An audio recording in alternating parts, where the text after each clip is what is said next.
বন্ধুরা, তোমরা হাতের সামনে পেয়েছো একদিনের ছুটি আর ভাবছো বন্ধু বান্ধব বা ফ্যামিলির সাথে কোথায় যাওয়া যায় এবং কম খরচে জায়গাটা পাবো কোথায়।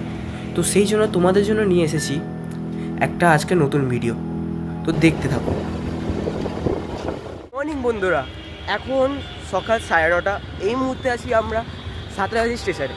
সাঁতরাগাছি স্টেশনে কেন আছি? কারণ আজকে আবার যাচ্ছি একটি নতুন জায়গায়। এই জায়গাটা বলতে গেলে অনেকজন বলে থাকে ছোটো দীঘা।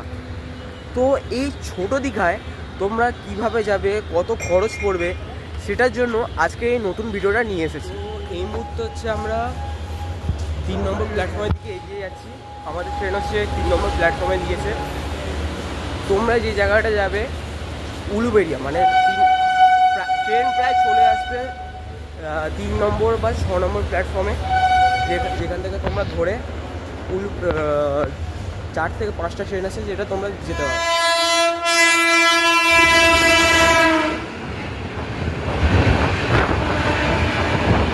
এই মুহূর্তে হচ্ছে আমাদের ট্রেন প্রায় চলে এসেছে। 3 নম্বর প্ল্যাটফর্মে এই মুহূর্তে দাঁড়িয়ে আছি। তোমরা যে জায়গাটা যাবে সেই জায়গাটা হচ্ছে, মানে ট্রেনে করে যে জায়গাটা যাবে সেটা হচ্ছে উলুবেড়িয়া। উলুবেড়িয়া যাওয়ার জন্য তোমরা 10 টাকার টিকিট কেটে ট্রেনে উঠবে। হাওড়া পাঁচপাড়া লোকাল, সাঁতরাগাছি উলুবেড়িয়া লোকাল, হাওড়া হলদিয়া লোকাল, আরও অনেক 4টে স্টেশন, 4টে ট্রেন পাবে, যেটা তোমাদের স্ক্রিনে দিয়ে দেবো।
তো আমাদের কিছুক্ষণ আগে হচ্ছে উলুবেড়িয়া স্টেশনে নেমে গেছি।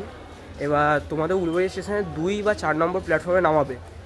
এইখান থেকে তোমরা নিচ দিয়ে যাবে না, তোমাদের সামনে ওভারব্রিজ থাকবে, ওভারব্রিজ দিয়ে যাবে। তো আমরা হচ্ছে ওভারব্রিজ দিয়ে গিয়ে টোটো একটি ধরে মেন রোড বা বেলারি মোড় যাব।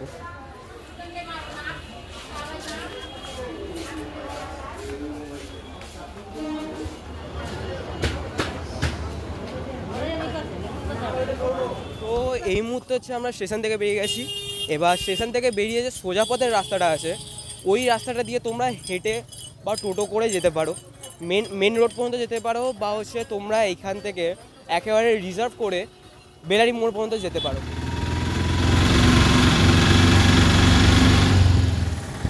তো বন্ধুরা, এই মুহূর্তে হচ্ছে আমরা একটা অটোতে উঠে গেছি। তো অটোতে তোমরা যদি শেয়ারিংয়ে যাও তো 20 টাকা করে পার হেড পড়বে, আর যদি রিজার্ভ করে যাও তো 400 টাকা করে পড়বে। আর এই যে তোমরা অটোটা বেলারি মোড় বা হচ্ছে 58 গেট পর্যন্ত তোমরা যেতে পারো। তো তোমাদের হচ্ছে একেবারে বেলারি মোড়ে পৌঁছে তোমাদের ভিডিওটা দেখাচ্ছি।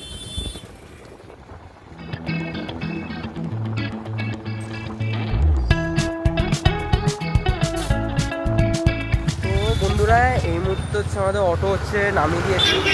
অটো নামিয়েছে ঠিক এই জায়গাটা করে, যে সোজা রাস্তাটা যাচ্ছে এখান থেকে তোমরা 58 গেট যেতে পারবে। এবার বাম দিক দিয়ে যে এই রাস্তাটা আছে, এখান থেকে হচ্ছে এটা হচ্ছে বেলারি যাওয়ার রাস্তা।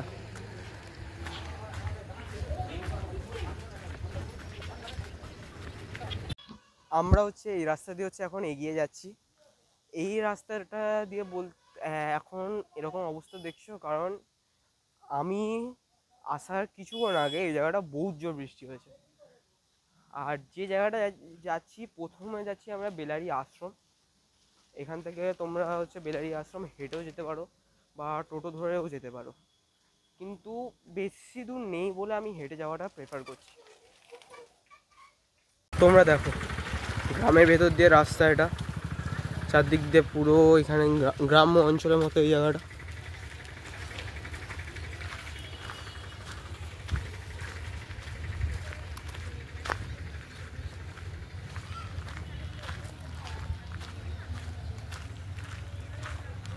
তোমরা এরকম ধীরে ধীরে আসতে থাকবে, এরকমই রাস্তা যেগুলো দেখবে যে এরকম রাস্তা আছে, এই রাস্তা দিয়ে সোজা যেতে থাকবে। তোমাদের কেন এখান থেকে দেখাচ্ছি, কারণ এই দিক দিয়ে অনেকগুলো মোড় আছে যেটা হচ্ছে তোমরা যাবে না, সোজা এইসব রাস্তা দিয়ে যেতে থাকো। তোমরা চাইলে মানুষজনকে জিজ্ঞাসা করতে পারো যে কোন দিকটা আছে বেলারি আশ্রম। তোমরা অনেকটা আসার পর এরকম একটা রাস্তা দেখতে পারবে, 3 মাথা মোড়। এই 3 মাথা মোড় থেকে তোমরা ডান দিকে যাবে। এই ডান দিক দিয়ে গেলে তোমরা হচ্ছে বেলারি আশ্রম আর ওই নদীর ঘাটটা তোমরা হচ্ছে একসাথে দেখতে পাবে।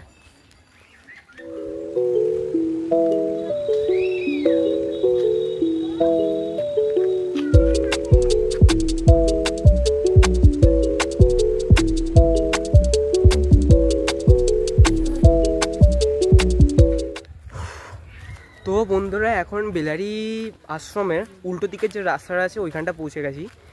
এবার তোমরা যখন এই রাস্তাটা দিয়ে আসবে, এই রাস্তাটা দিয়ে যখন ডান দিকের রাস্তাটা পড়বে, সোজা গেলে তোমরা বেলারি আশ্রমের মুখে পৌঁছে যাবে।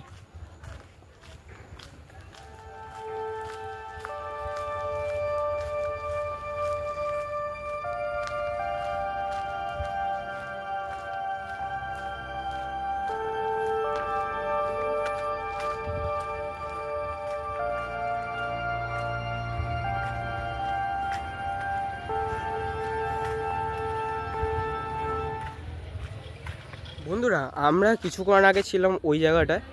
এখন এই যে এই রাস্তা দিয়ে আস্তে আস্তে সোজা এখান থেকে এসে তোমরা এই যে এই রাস্তাটা এসে পৌঁছাবে। এই দিকটা হচ্ছে বেলারির যে স্কুলটা আছে, বিবেকানন্দ স্কুল, এই দিকটা আছে। সোজা রাস্তা হচ্ছে বেলারি আশ্রমের গেট, বাম দিকে গেলে নদী পড়বে। আমরা তোমাদের হচ্ছে বেলারি আশ্রমের গেট থেকে তোমাদের বেলারি আশ্রমটা একবার ঘুরে দেখাতে পারছি। তো আমরা এই মুহূর্তে বেলারি আশ্রমের সামনে চলে এসেছি। এখন আমি ভেতরে ঢুকবো না, কারণ এটা আশ্রমের জায়গা, ভিডিও আমি করতে চাইছি না, বাইরে দিয়ে যতটা সম্ভব দেখাচ্ছি।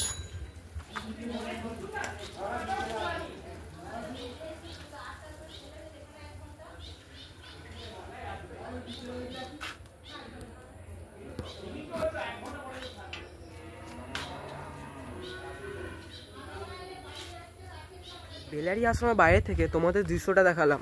ক্যামেরা অ্যালাউ ছিল কি ছিল না সেটা আমি এই মুহূর্তে খেয়াল করিনি, কিন্তু আমি হচ্ছে ক্যামেরা ওই জায়গাটা প্রেফার করছি না, কারণ একটি আশ্রম জায়গা, পবিত্র জায়গা, সেই জায়গাটা তোমরা ক্যামেরা নিয়ে যাবে না। যা ভেতরে গিয়ে তোমরা দেখে আসতে পারো। আর এই বেলারি আশ্রমের এই গেটটা হয়তো 12টা বা 1টার দিকে বন্ধ হয়ে যায়, তোমরা তার আগে এসে এই আশ্রমটা ঘুরে যেতে পারো। আর এই মুহূর্তে আমরা যে বাম দিকের রাস্তাটা তোমাদের দেখালাম, নদীর দিকে আছে, সেই রাস্তা দিয়ে আমরা হচ্ছে এগিয়ে যাচ্ছি। তোমাদের হচ্ছে রাস্তাটার দিকে যেতে যেতে এরকম জায়গাটা পড়বে। এইখান থেকে তোমরা চাইলে ডান দিকে যেতে পারো। আমি তাও জিজ্ঞাসা করেছি, কাকা নদীর যে ঘাটটা আছে এই রাস্তা দিয়ে, এই ডান দিক দিয়ে? আচ্ছা, তো এইখান থেকে আমরা সোজা যাবো।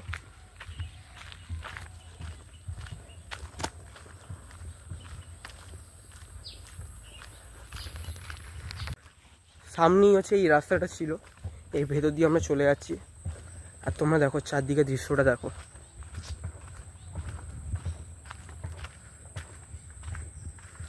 ওইদিকে নদী, ওইদিকে নদী তোমরা দেখতে পাচ্ছ। এবার তোমাদের পুরো একেবারে এই জায়গাটা ঘুরিয়ে দেখাচ্ছি।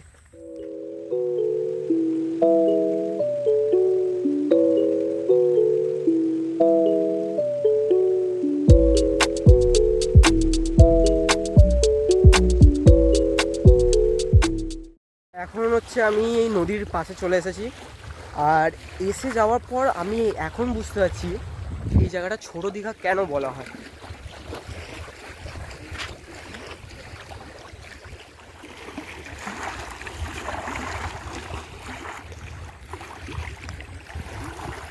তোমাদের হচ্ছে একটা কথা বলে রাখছি, এই যে এই রাস্তা দিয়ে তোমরা যখন যাবে, এই ঘাটে যে এই রাস্তা দিয়ে যখন যাবে, একটু সাবধানে যাবে, কারণ এই জায়গাটা হালকা করে পিছিল হয়ে থাকে। পিছিল যদি হয়ে থাকে তোমরা এই জায়গাটা হচ্ছে সাবধানে আসবে, কারণ যে কোনো মুহূর্তে তোমরা নিচে জলে এই জায়গাটা চলে যেতে পারো।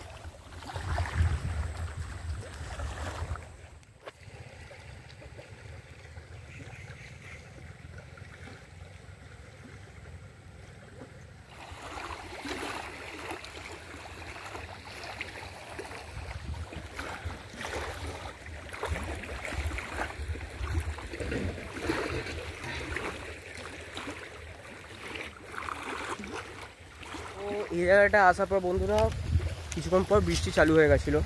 এবার বৃষ্টি হতে হতে চারদিকটা আমি তাও হচ্ছে ঘুরে বেড়াচ্ছি।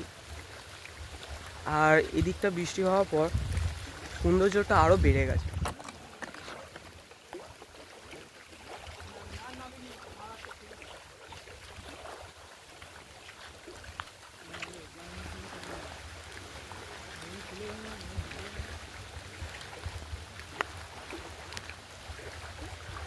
বন্ধুরা এই বেলারি মোড় থেকে বেলারি আশ্রম আর এই নদী পর্যন্ত আসতে হাঁটা পথে আমার প্রায় সময় লেগেছে 15 থেকে 16-17 মিনিটের মধ্যে আমি এই জায়গাটা পৌঁছে গেছি। তোমরাও এখানটা হাঁটা পথে আসতে পারো, যেদিক দিয়ে তোমাদের দেখিয়েছি সেদিক দিয়েও আসতে পারো। আর তোমরা এই দিকটা এখন এসে তোমরা পারলে বন্ধু বান্ধবের সাথে আসতে পারো, ফ্যামিলির সাথে আসতে পারো, ছুটিতে আসতে পারো।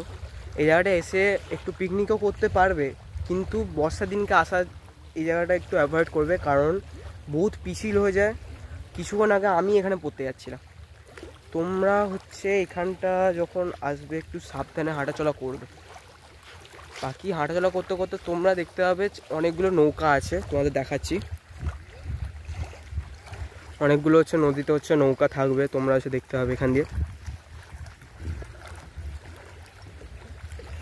বন্ধুরা তোমরা যদি এখানে এসে কোনো খাওয়া দাওয়ার ব্যবস্থা যদি খোঁজো, তোমরা একটু আগের দিকে দেখতে পেয়ে যাবে। ওইখানটা তোমরা নীল রঙের যে ছাউনি দেখতে পাচ্ছ, ওই দিকটা তোমরা দেখতে পেয়ে যাবে যে হচ্ছে খাওয়া দাওয়ার ব্যবস্থা আছে, যেখানে হচ্ছে মুড়ি, সিঙ্গারা, ডিম ভাজা এসব পেয়ে যাবে। আর বর্ষাকাল বলে আর এখন দুপুরের সময় বলে এই মুহূর্তে নেই, একটু বিকেল হলে তোমরা হচ্ছে দেখতে পেয়ে যাবে। তোমাদের হচ্ছে ওই দোকানের কাছে নিয়ে যাচ্ছি, ওইখান থেকে তোমরা ভালো হচ্ছে জানকারি মতো দোকানের কাছে চলে এসেছি। কাকার কাছে জিজ্ঞাসা করি কী কী পাওয়া যায়। আচ্ছা কাকা, এখানে হচ্ছে তোমাদের কি কি পাওয়া যায় এই বিকেলের দিক করে? এখানে সিঙ্গাড়া পাওয়া যায়, চানামুড়ি পাওয়া যায়, চা পাওয়া যায়, ডিম সেদ্ধ, তারপরে এখানে এমনি ডিম পোচ বললে ডিম পোচ, তারপরে চা, বিস্কুট ফিস্কুট যা যাবি তো মোটামুটি দোকানে যেরকম বিক্রি হয় আমরাও সেরকম বিক্রি করি। আর তোমরা কখন করে বসো? আমরা বসি ওই 12টা 12:30, আর এখান থেকে যাই আমরা ওই 7:30 7টা। 7:30 দিক করে। আর তোমরা রোজ আসো? আমরা রোজ আনানো রেগুলার পার ডে। ঠিক আছে। তো বন্ধুরা তোমরা এখানে দেখতে হলে তোমরা এই দিকটা হচ্ছে 12টা 12:30 দিক করে আসবে। কিছু টিফিন মানে যা যা শুনলে ওইগুলো পেয়ে যাবে। তোমরা এসে যেরকম পিকনিকে যেরকম বললাম আসতে পারো, বর্ষার দিনগুলোকে একটু অ্যাভয়েড করবে। আর এই কাকা হচ্ছে রোজ বসে, তোমরা এসে খাওয়া দাওয়া কিছু খেতে পারবে। তো বন্ধুরা এই ভিডিওটা হচ্ছে আজকে পর্যন্ত এখানেই শেষ করলাম। তোমাদের যদি এই ভিডিওটা ভালো লেগে থাকে লাইক করে দিও, কমেন্ট করে দিও, শেয়ার করে দিও নিজের বন্ধুদের সাথে, ওরাও এখানে আসতে পারবে। আর এরকম নতুন ভিডিও দেখানোর জন্য চ্যানেলটাকে সাবস্ক্রাইব করে দিও। তো ততদিনের জন্য তোমরা সুস্থ থাকো আর সাবধানে থেকো।